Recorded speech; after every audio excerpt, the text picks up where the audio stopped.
तो आप लोगों का फिर से एक बार स्वागत है आपके अपने YouTube channel GS portal for you में। दोस्तों, आज हम लोग सेकुलरिज्म शब्द का मीनिंग समझेंगे, जो कि भारत में एक संशोधन हुई थी और प्रियम्बल में इस शब्द को जोड़ा गया। सेकुलरिज्म शब्द को प्रियम्बल में जोड़ा गया 42वां संविधान संशोधन अधिनियम 1976 में। चलिए हम लोग समझते हैं सेकुलरिज्म शब्द का meaning. It means that a state shall have no religion of its own. हम आपको पहले ही बता चुके हैं कि पॉलिटी में स्टेट का मतलब है देश। तो यहाँ पे हमारा देश का कोई अपना धर्म नहीं है। हमारा जो भारत देश के पास किसी भी धर्म से कोई एक रिलेशन नहीं है। It is equal distance from all religion.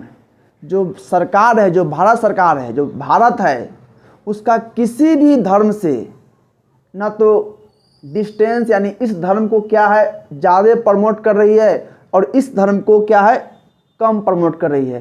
कोई भी स्कीम ला रही है तो इस धर्म को अत्यधिक क्या है उसमें बेनिफिट मिल रही है और इस धर्म को क्या है बेनिफिट कम मिल रही है। यानी ऐसी कोई भी प्रावधान हमारे भारत में नहीं है।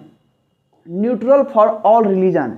यहाँ क्या है, सभी धर्म के सामने सरकार या देश एक समान बिहेव करती है।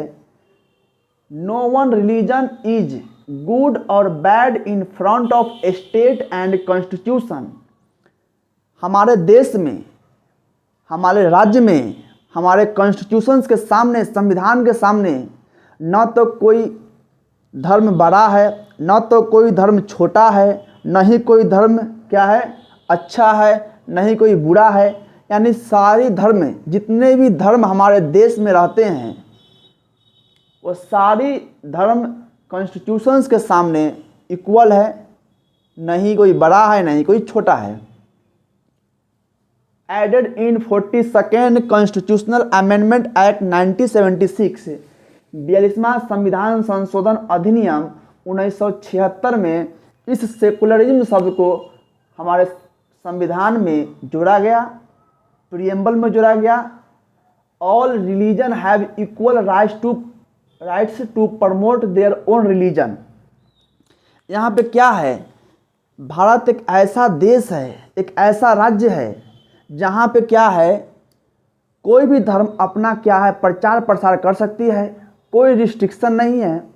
या आप हिंदू बन जाइए, या आप मुस्लिम बन जाइए, या आप किसी भी धर्म को नहीं मानिए। यहाँ पे भारत में एक ऐसा प्रावधान भी, ऐसा क्या है विचार रखती है भारत। सेकुलरिज्म शब्द का यही मीनिंग है।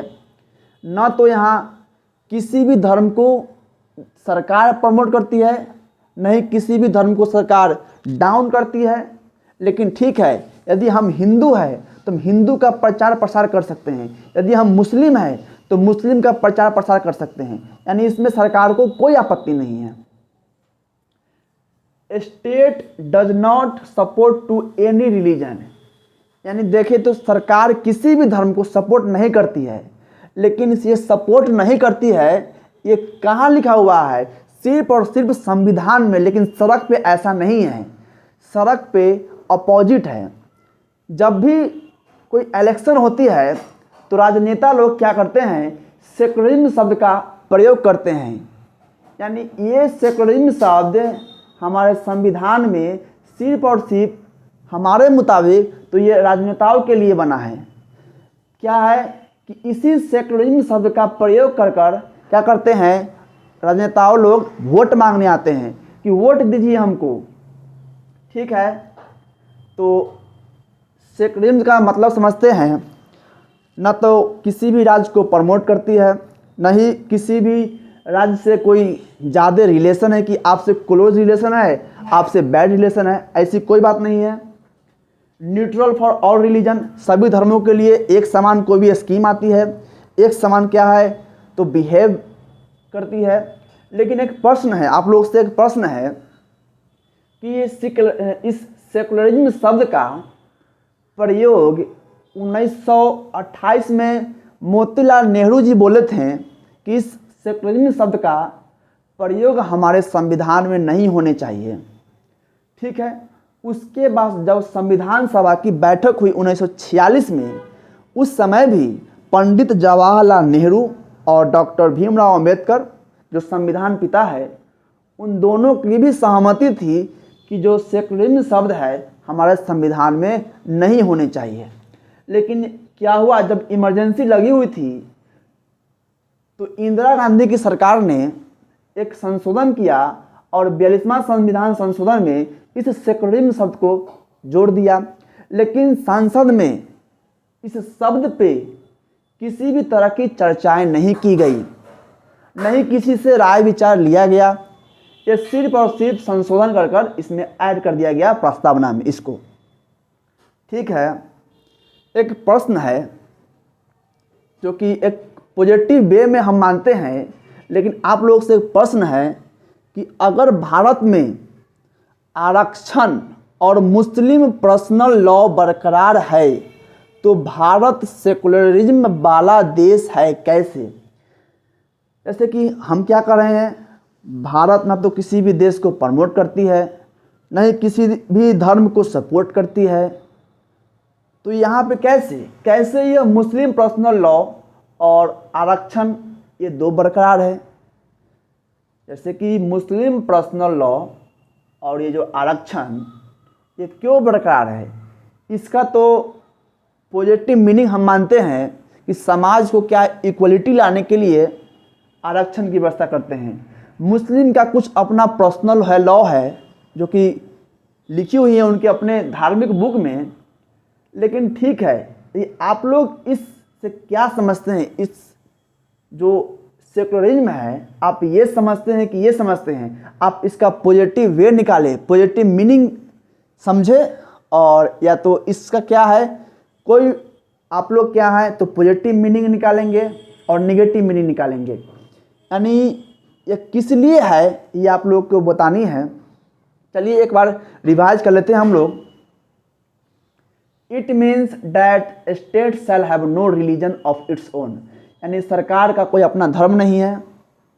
It is equal distance from all religion, यानी किसी भी धर्म से न तो नज़दीकिया करीब है और न ही दूर है, यानी सभी धर्म को क्या है एक तरह से क्या देखती है।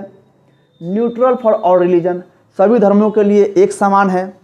No one religion is good और bad in front of constitution, यानी जो संविधान के समक्ष कोई भी धर्म अच्छी और बुरी नहीं है।